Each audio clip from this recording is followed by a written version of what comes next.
أعوذ بالله من الشيطان الرجيم بسم الله الرحمن الرحيم صم بكم عمي فهم لا يرجعون أو كصيب من السماء فيه ظلمات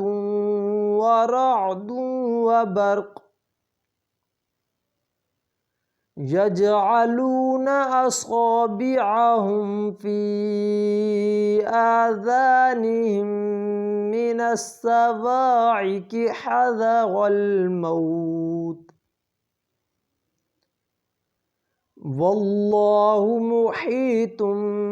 بالكافرين يكاد البرق يخطف أبصارهم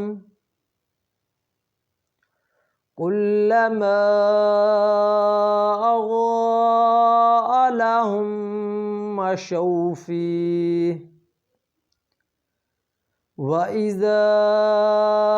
أظلم عليهم قاموا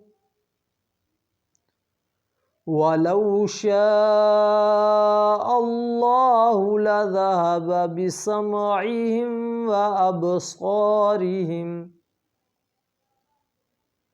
إن الله على كل شيء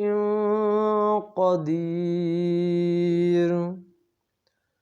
صدق अल्लाहुल अज़ीम। जिन दोस्तों ने हमारा चैनल सब्सक्राइब नहीं किया सब्सक्राइब कर दीजिए और साथ दिए गए बेल आइकन पर क्लिक करके ऑल कर दीजिए ताकि आने वाली तमाम वीडियोज़ आपको आसानी से मिल सकें।